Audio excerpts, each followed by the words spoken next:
Hey everyone, and welcome. So, if you're into flying drones in Japan, or maybe you're just thinking about getting into it, then you've come to exactly the right place. What we're going to do today is take a look at the official safety manual, kind of break it all down so you can make sure every single one of your flights is not just amazing, but also totally by the book. So, let's dive right in. Okay, so let's just start with a really important question, one that every single pilot has to ask themselves, before the props even start spinning. Is your drone really ready to fly? And I'm not just talking about having a full battery. We're talking about something deeper. It's about knowing the rules, being responsible, and really understanding the skies you're about to enter. All right, Section 1, Revolution and Risk. This really gets to the heart of it, doesn't it?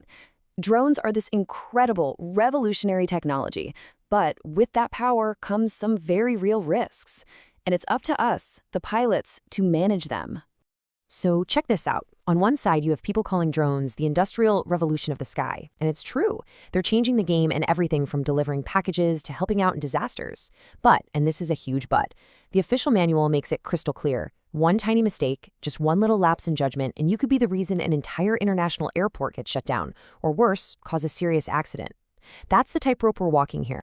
All right, Section 2, the forbidden skies. So how do we manage all that risk we just talked about? Well, Japan has a whole set of rules, the Civil Aeronautics Act. You can just think of them as the traffic laws for the sky.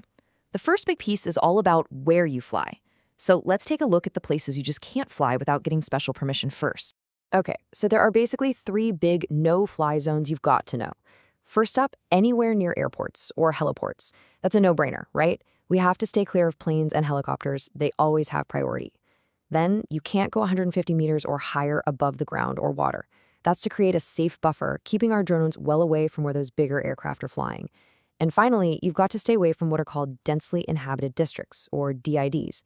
The government maps these out based on population to make sure we're not flying over crowded residential areas and putting people on the ground at risk. Okay, part 3, forbidden flight methods. So we've talked about where you can't fly. Now let's get into how you can't fly. Because believe me, this is just as important. A lot of this is probably going to sound like common sense, but the law is super specific. So you can't fly at night. That's anytime between sunset and sunrise. Simple as that.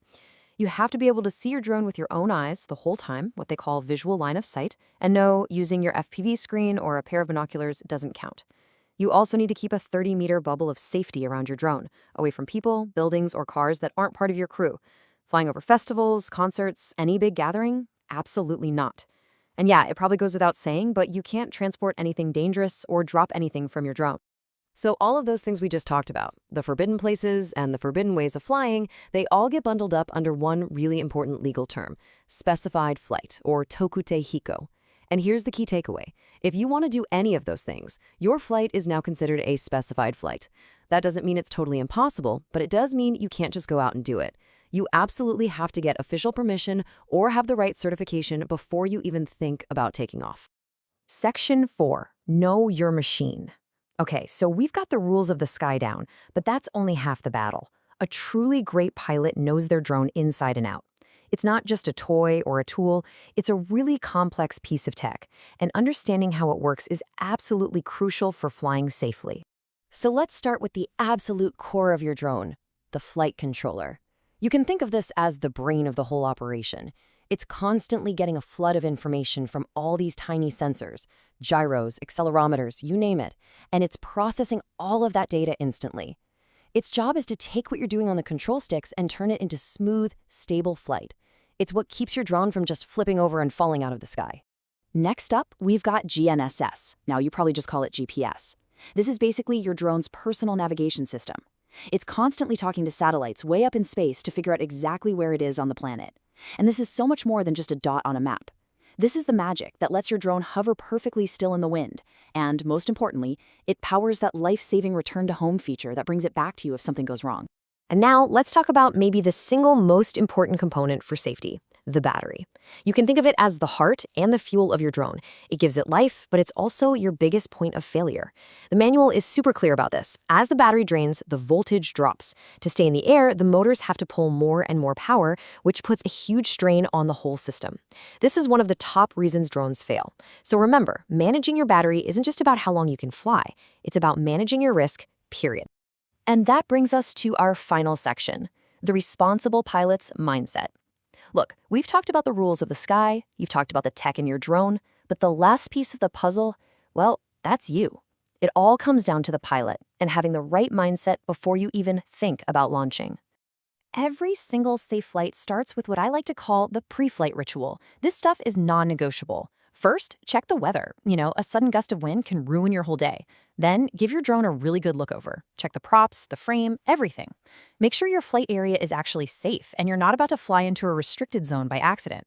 And then, check yourself. Are you tired? Stressed out? If you're not 100%, just don't fly. And finally, always, always have an emergency plan. Know exactly where you're going to land if things go south. This isn't just a list to tick off, you guys. It's a discipline. And this really brings everything home with a quote from the manual that I think is just perfect. It says, "It is more important to avoid danger in advance than to overcome it." Just let that sink in for a second. Being a fantastic pilot isn't about having the slick moves to get out of a dangerous situation. It's about having the wisdom, the planning, and the respect for the rules to never let that situation happen in the first place. And that's what being a true pilot is all about.